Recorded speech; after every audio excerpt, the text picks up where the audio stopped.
Welcome everybody, I'm George Karayiannis and you're listening to Branding for Greeks, the first Greek podcast about brands and branding. A chance to explore how brands are built, how we perceive them, what branding really means, the tools it uses, and how it can help businesses, from startups to multinationals, grow the value of the brands they manage.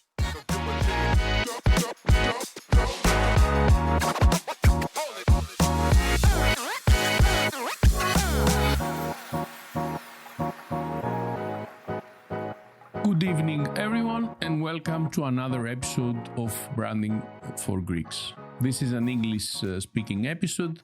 As you know, I have already done a few episodes in English with good friends and inspiring people from the international design community who shared valuable insights with us.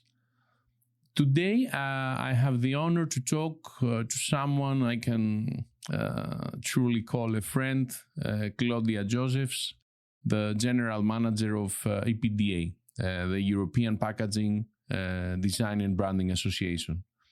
As to YOLK, we are members of EPDA as a branding and design agency, and we are very, very proud of that. After attending an EPDA conference and meeting so many people from all around Europe and actually from all over the world, I felt it was the right moment to have this conversation. Claudia has a broad and deep view of the European branding and design landscape, and I wanted to hear her insights and share them with our community. So, Claudia, welcome to Branding for Greeks. Thank you so much for accepting my invitation. It's an honor to have you here. Thanks a lot for the warm introduction, George. Thanks for having me. It's a great pleasure. Looking forward to our conversation.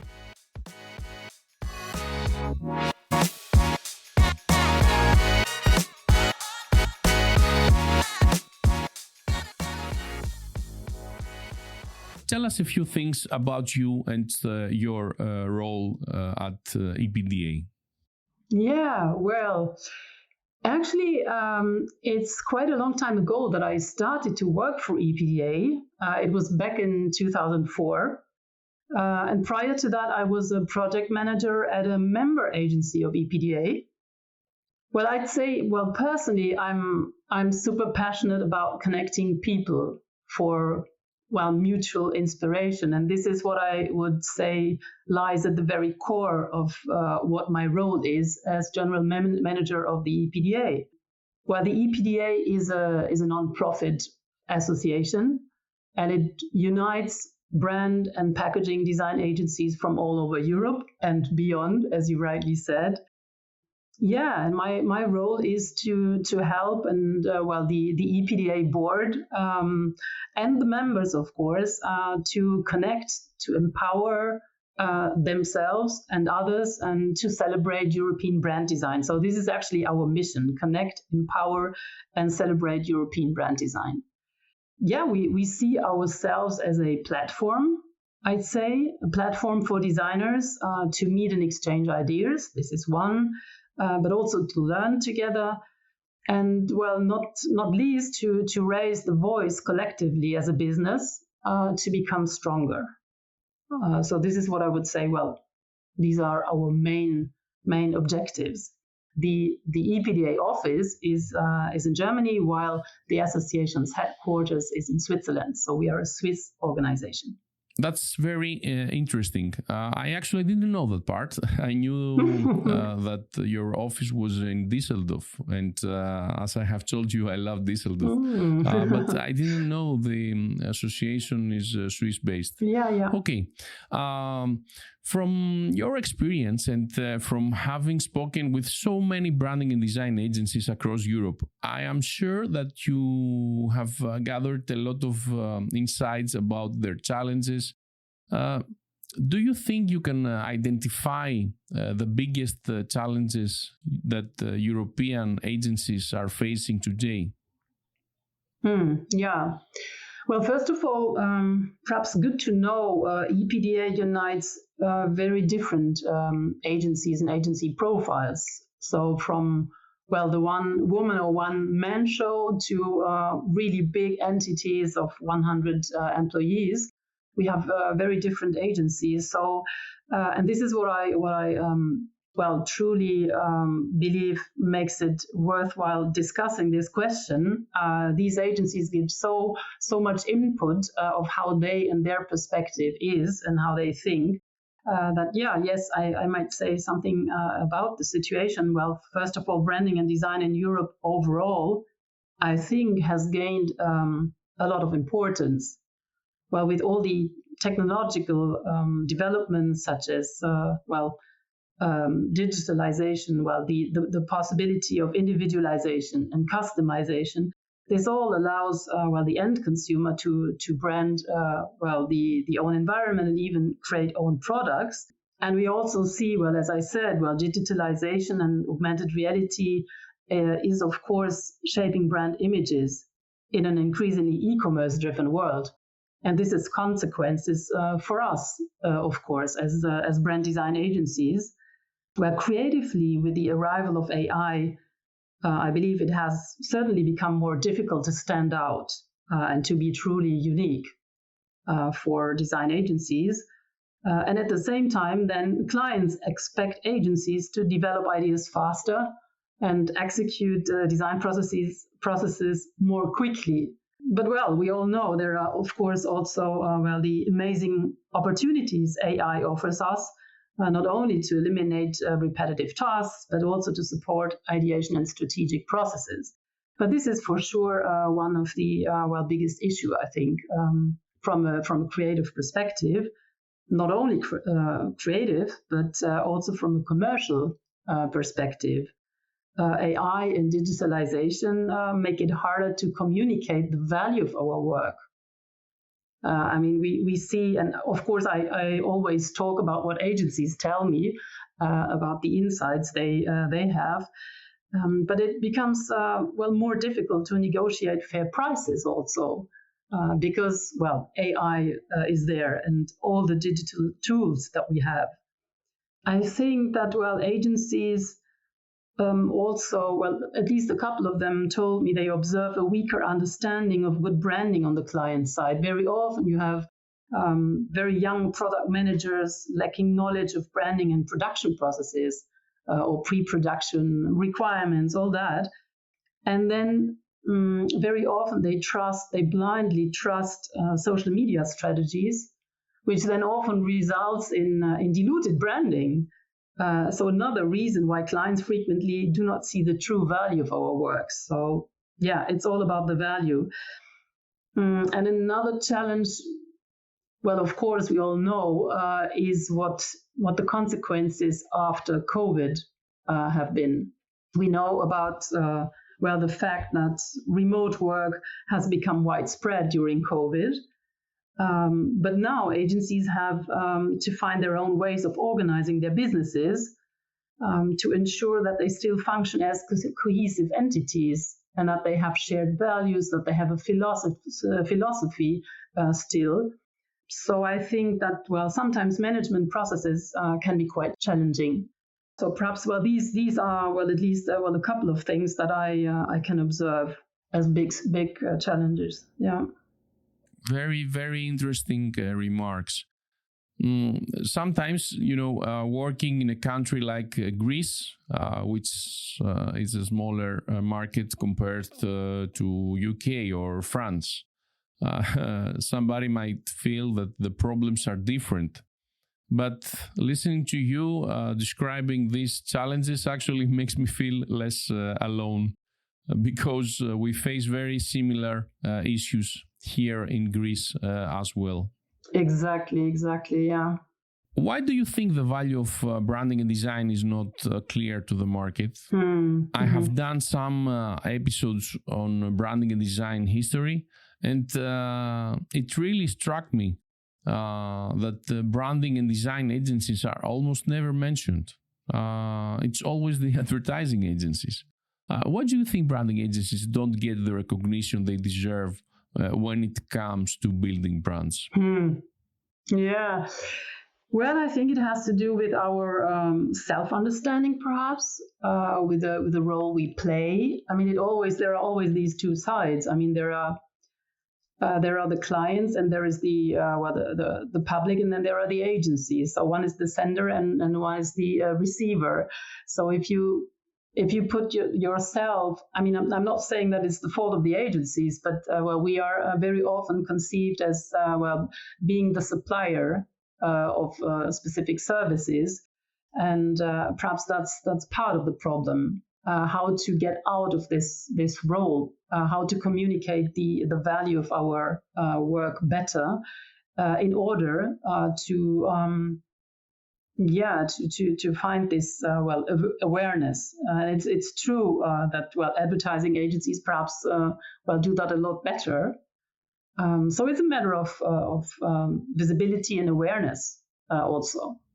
So you've identified the common challenges, but do you see differences across agencies in different countries? For example, between an agency in Finland and one in Italy? Do you notice differences in how they operate or how they approach projects? Well, truly, this is difficult to assess, I have to say, and I even wouldn't dare giving a proper answer to that. Differences certainly exist, but I think actually that very often that relates more to agency size and also leadership styles than geography alone. This is what you said, that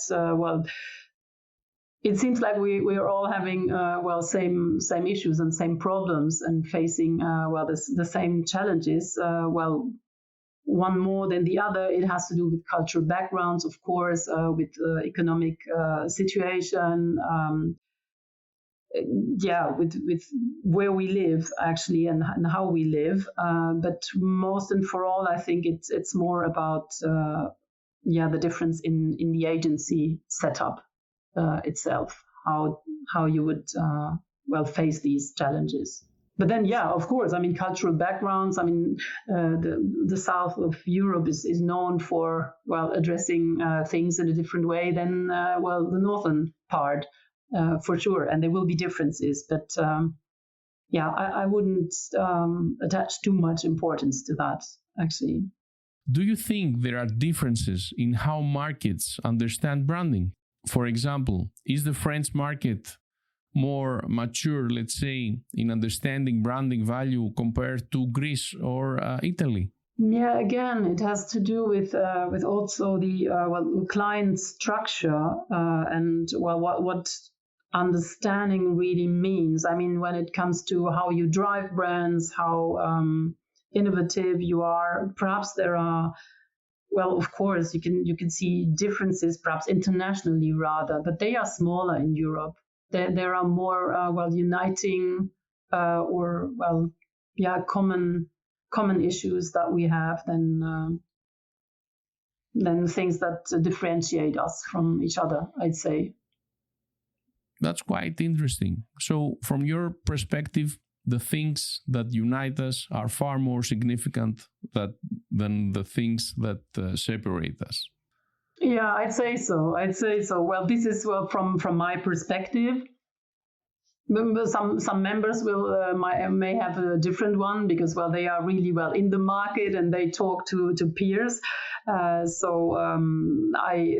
There will be perhaps a different perspective here and there, but from what I see and what my observation, from outside, if you want, from an association perspective, I'm very surprised to see at each and every event, and this is what comes out of it when you see participants join and discuss why they join and what they take back home, that they say, oh my God, actually we are all talking about the same things in each and every country. And it's so inspiring to see how others approach that. And approaches are different, of course. And it's not that you, go at home and copy the approach, but is that you learn something for yourself. You take something out of that. So this is my observation. I can absolutely confirm that being in Warsaw in the EPDA conference, I had exactly the same feeling, talking to peers who share the same challenges, the same mindset, and the same desire to create meaningful work and deliver real value. It was very supportive and genuinely uplifting. At the same time, sharing problems also means that we acknowledge that problems exist.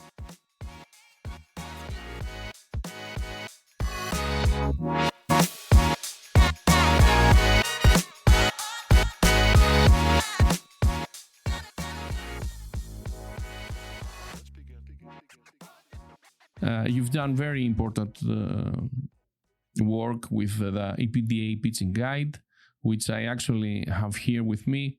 I understand that pitching is a major issue across the community. In Greece, to be honest, we've managed to take strong collective stance against unpaid pitches, and we don't participate in pitches without compensation. That's been a very positive step for the local market. But I understand that this is not the case everywhere in Europe. How much has this pitching guide helped you, your members in practice? Well, now that you're explaining that, but perhaps this is a difference that you can see when looking at different markets in Europe. Bigger markets and smaller markets. Perhaps it's easier for smaller markets to join forces. Now, well, as you're saying, well, this example, to fight against unpaid pitches. When you look at bigger markets, well, here in Germany, for instance, with lots of competition, many agencies, you can see that it is an issue. And that agencies, do deal with it very well in various ways, I should say. So this is how it all started, actually, that we had a local event in Germany and this topic came up. So there was a real need to discuss that. And then we took it further and discussed it in the European community. Because everybody says, of course, we don't want to pitch at all. Not talking about payment. We don't want to pitch at all. And some don't. Some do pitch, but they try to get fairly paid for it. But what is fairly paid? I mean, this is how where it all starts. And is payment the only criterion? I mean, there are so many others. So this is how it came, and that we discussed it, and also said, okay, can we find something that is beneficial and helpful for all our members? Because as you can see it from different perspectives, and you can deal with it in different ways. What can we do to help in general? And then actually it came all down again to the value of our work.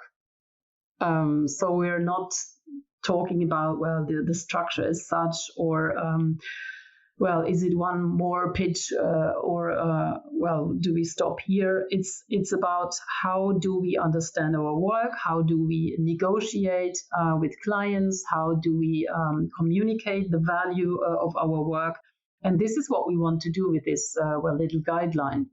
We want to give the right arguments for agencies, and also give them the right arguments for their clients not to pitch. And this is something, we may all know, but it's good to have it on our desk to be reminded, and perhaps also, to find the right words in these negotiations. So I think it can be a very helpful tool. And we have to stay on the ball as an association, to keep reminding of that, to ask whether this is helpful, whether we should change anything in the wording, for instance. And it cannot be about any absolute rules or absolute figures. These are the amounts to ask, or these are the percentages. In the end, it's all about communicating with your client. But we want to go further. We want to remind of that. We want to discuss it anew in the community to see whether this tool is helpful and what we can do as a European organ let's say. Do you have any clear examples, any specific examples where this guide helped an agency approach a client or a pitch with more confidence or strength in the conversation? Well, I don't have an example of an agency that, finally said I got the 10,000 euros I wanted for the first phase. We truly got the reply or the impression from members that, the pure discussion about it was already the beginning of a changed mindset also, and also to train your staff, because it's not only the owners who come to the conferences. But yes, to say, okay, and last time, and there are here and there are examples of agencies saying, last time I had the situation and I felt stronger in how I dealt with it. So it's a beginning, let's say. I often wonder, and this is something we also discuss in Greece, whether this conversation is too inward facing. I feel it should be more outward facing. We understand the problem, we understand why pitching is wrong, but shouldn't we communicate this more clearly to the market and to clients, not just within the community?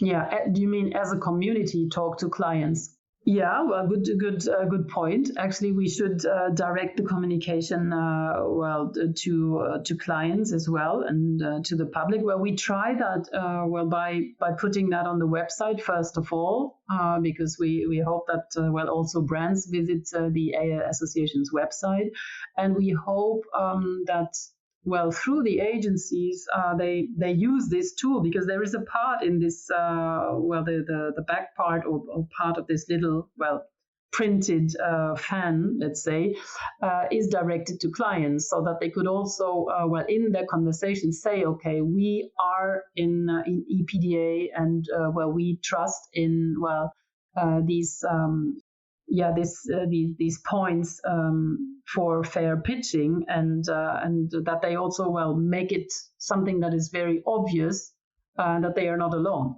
and that we do that collectively.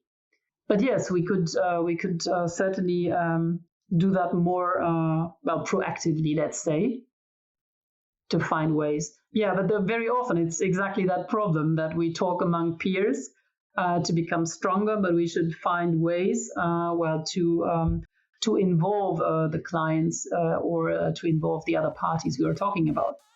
So true.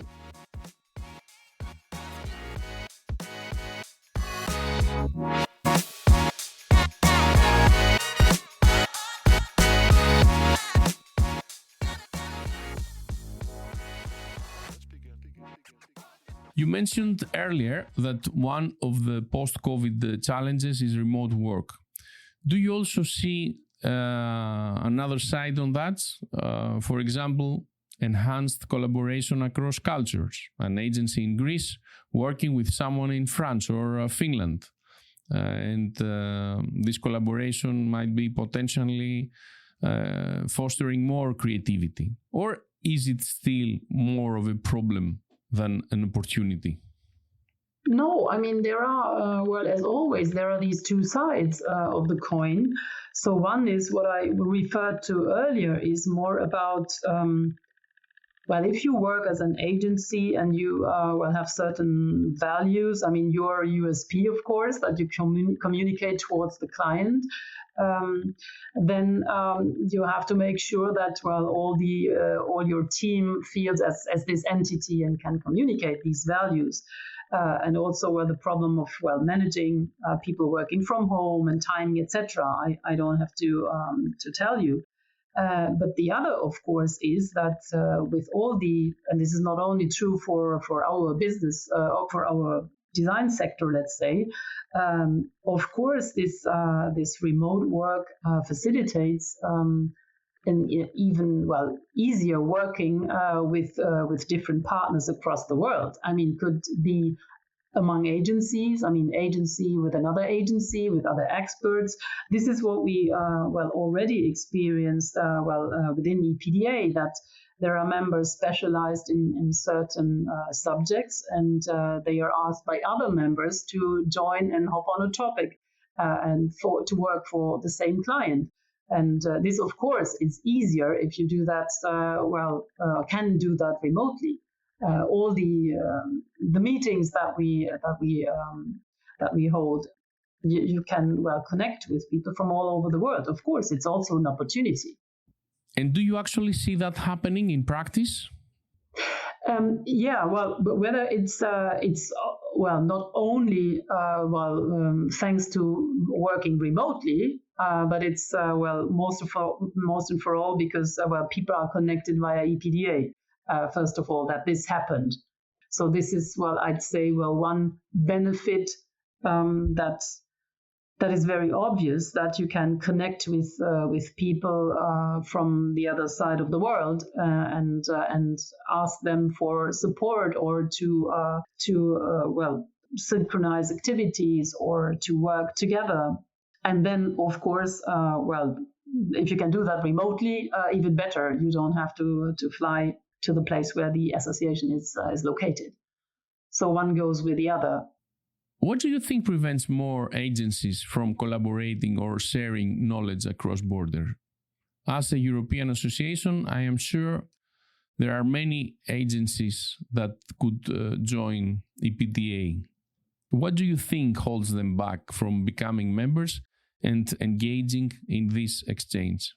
Well, one reason could be that and here again, we do have differences in Europe. That in some European countries there are quite strong local organizations.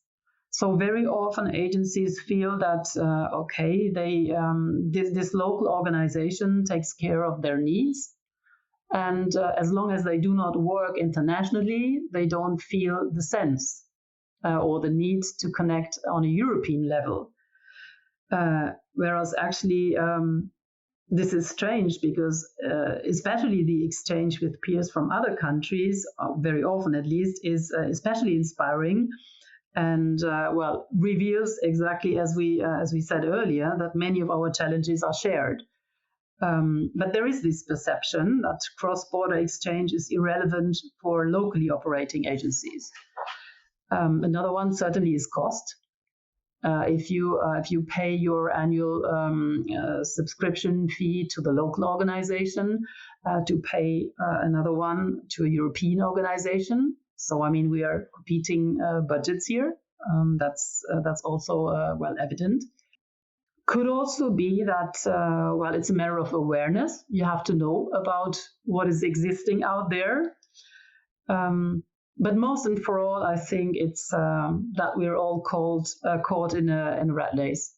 Daily business consumes most of our attention, so agencies are very focused on themselves. And very often, then they see the peers more than competitors rather than collaborators. So it's hard to still find the time to just allocate some time to think from outside and get out of this rat race. That's what we all share. I mean, don't we?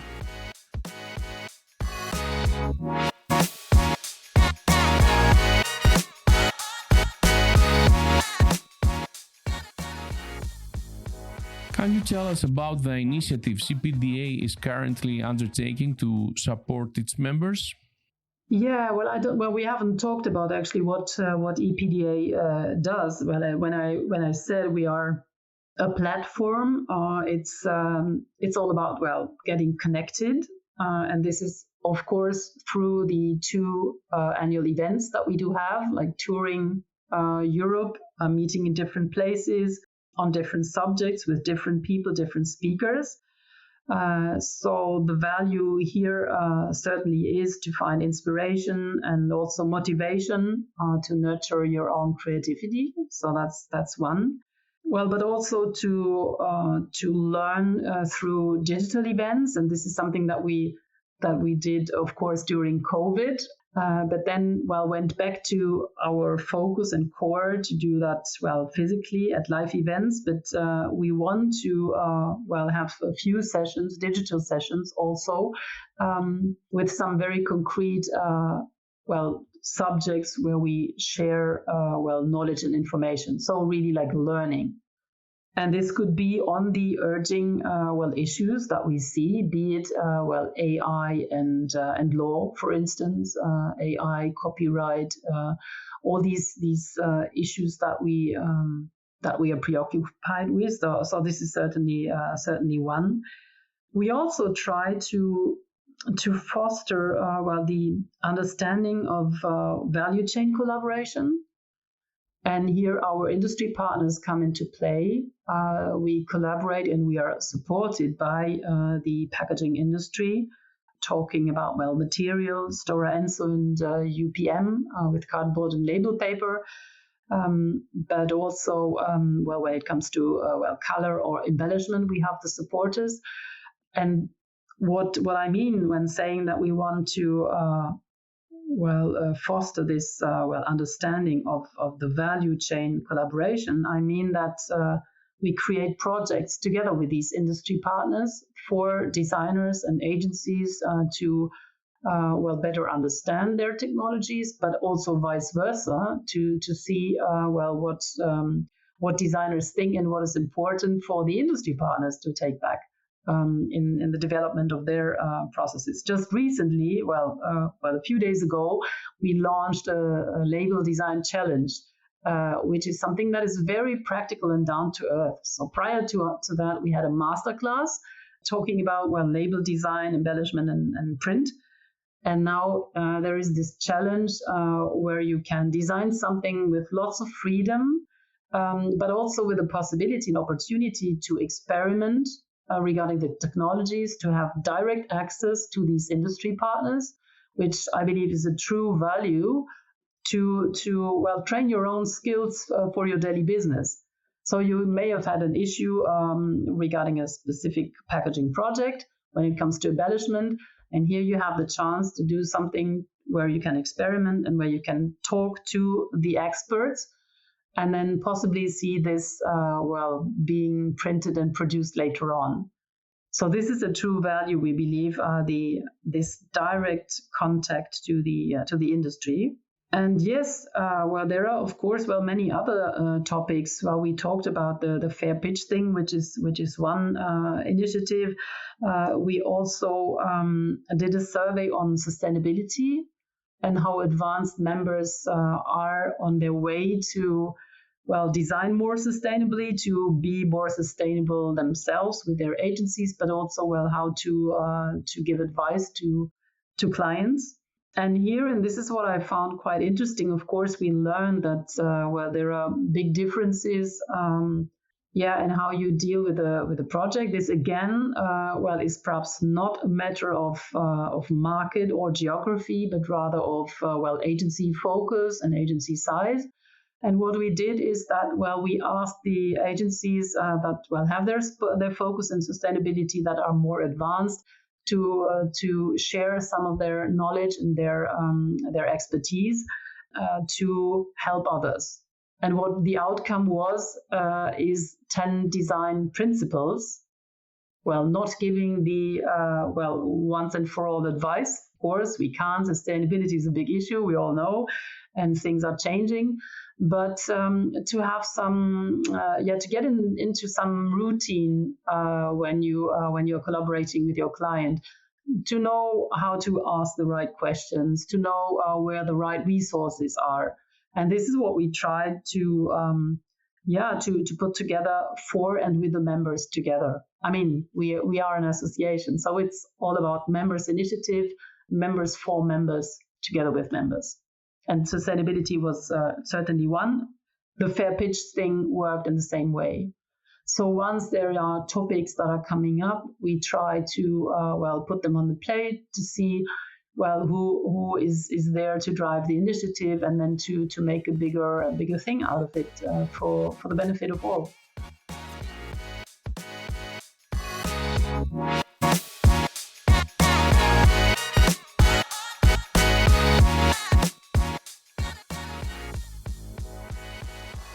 So, looking ahead, what is your long-term vision of EPDA over the next 5 years? I won't dare to say 10 with AI evolving so fast.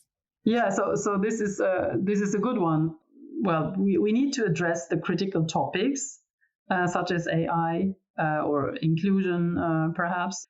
Many interesting and critical topics. We need to address them, and we need to support our members in navigating these challenges. So this is, for sure, one of our, long-term objectives. Well, has always been and will still be. We and by that, then of course retain our current members, but still we would also like to grow the community slightly. We do not intend to become anonymous organ of, I don't know, 600 or 1,000 agencies. We still want to preserve this personal, family-like atmosphere and honest exchange, which we believe is essential. So this is why members attend our events, especially in challenging times. Nurturing the human relationships helps reduce fear and also, I think, strengthens our shared commitment to a better future. So this is truly important. We need the active members and the commitment to collectively work for a better future for the industry. That's great. That's great. From your perspective, what has been the most rewarding moment in leading EPDA? Well, it's exactly that. I think it's rewarding to see that collective contributions can truly make a difference. And this is what we see, what happens at the events. To see the members really enjoying our events and recognizing the events and the value they gain from them. So this is deeply satisfying, I'd say. Yeah, and then personally, of course, it is a privilege to meet so many inspiring personalities from around the world. I mean, when I connect with speakers from different countries, this is it's not only rewarding; it's personally eye-opening, and this is what I would always say also to all members that this is what makes the real difference. I mean, leave from home and find the inspiration somewhere else and go back home to have the energy to build your own life and business in a better way. I completely understand that feeling. That's exactly what I experienced in Warsaw as well, and it really stays with you. So I'm happy you were saying the same. You're confirming that. As we are coming to the end of this episode, is there any message you would like to share with Greek branding and design agencies?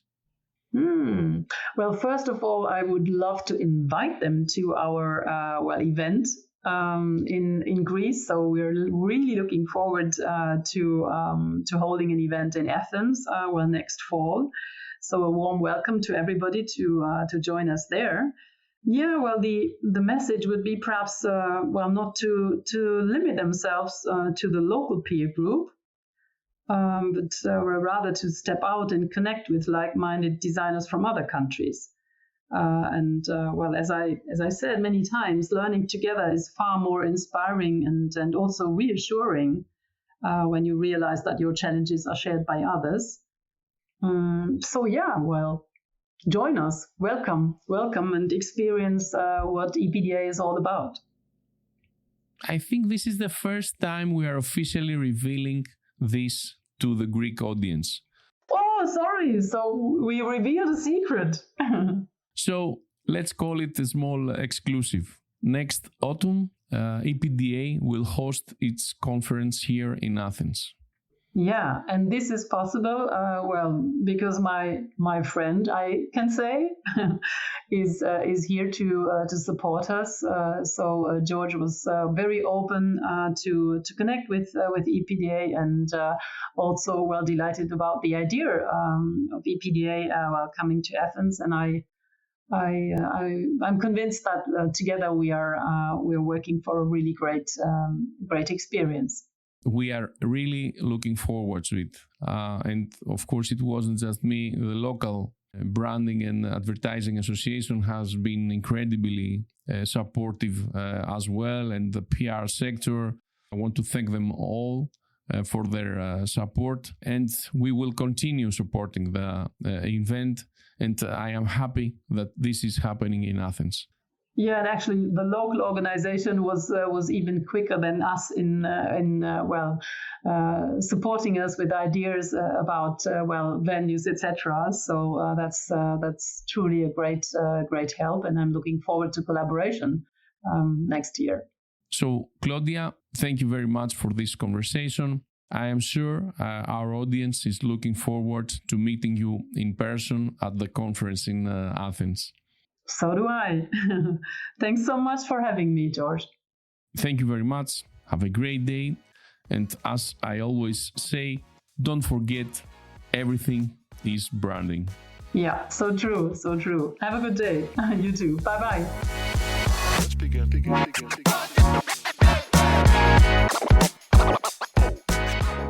You've just listened to another episode of the Branding for Greeks podcast with me, George Karayiannis. Until the next one, I wish you all the best. And don't forget, everything is branding.